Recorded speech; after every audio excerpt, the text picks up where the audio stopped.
ناظرین کرام اور پیارے بچوں، السلام علیکم۔ ابھی تک ہم نے پڑھا تھا سورہ آل عمران تیسرا پارہ کی آیت نمبر 53 تک۔ اب انشاءاللہ تعالی اس کے آگے پڑھیں گے۔ اعوذ باللہ من الشیطان الرجیم، بسم اللہ الرحمن الرحیم۔ وَمَكَرُوا وَمَكَرَ اللَّهُ وَاللَّهُ خَيْرُ الْمَاكِرِينَ۔ کیسے پڑھیں گے؟ وَمَكَرُوا وَمَكَرَ اللَّهُ وَاللَّهُ خَيْرُ الْمَاكِرِينَ۔ یہ آیت ہے، اگر کوئی آپ کو بہت زیادہ تنگ کر رہا ہو، پریشان کر رہا ہو، آپ اس کے سازش سے بچ نہیں پا رہے ہوں، وہ آپ کے لیے ایک دم دشمن بنا بیٹھا ہو، گھات لگائے، تو یہ آیت بار بار پڑھیں، اس کو ذہن میں رکھیں، انشاءاللہ تعالی آپ کو اس سے نجات مل جائے گی۔ وَمَكَرُوا وَمَكَرَ اللَّهُ وَاللَّهُ خَيْرُ الْمَاكِرِينَ۔ إذ قال الله يا عيسى إني متوفيك ورافعك إلي ومطهرك من الذين كفروا وجاعل الذين اتبعوك فوق الذين كفروا إلى يوم القيامة ثم إلي مرجعكم فأحكم بينكم فيما كنتم فيه تختلفون فأما الذين كفروا فأعذبهم عذابا شديدا في الدنيا والآخرة وما لهم من ناصرين وأما الذين آمنوا وعملوا الصالحات فيوفيهم أجورهم واللہ لا يحب الظالمین۔ اللہ تعالیٰ ظالموں کو پسند نہیں کرتا ہے۔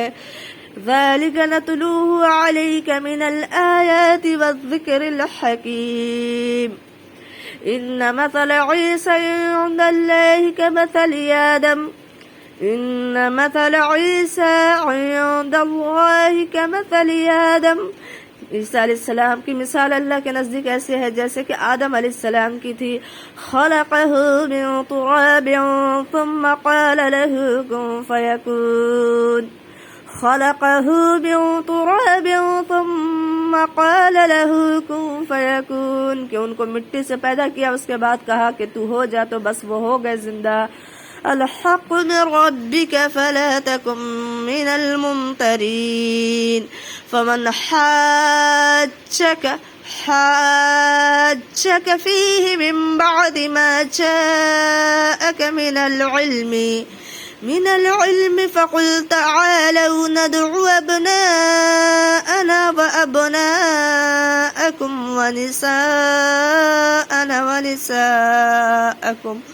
ونساءكم وأنفسنا وأنفسكم اخفا کریں گے، نون ساکن کے بعد حرف اخفا فا آ رہا ہے۔ وأنفسكم ثم نبتهل فنجعل لعنة الله على الكاذبين۔ قطب جدن 5 حرف آئے، اس پر اگر جزم آ جائے، قاف تا با جیم دال، تو کیا کرتے ہیں؟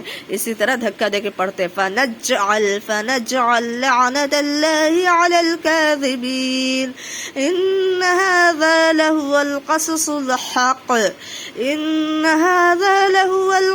الحق وما من إله إلا الله وإن الله لهو العزيز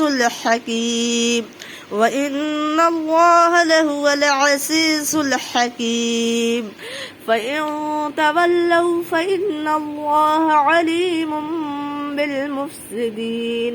فإن تولوا یوں ہو جائے گا، حرف اخفا کی وجہ سے تا آ رہا ہے۔ فَإِن تولوا نہیں، تولوا مجھول ہو جائے گا۔ تولوا فإن اللہ علیم، تنوین کے بعد جب با آتا ہے تو وہ تنوین میم میں بدل جاتا ہے، اسی کو اقلاب کا قاعدہ کہتے ہیں۔ علیم بالمفسدین۔ صدق اللہ العظیم۔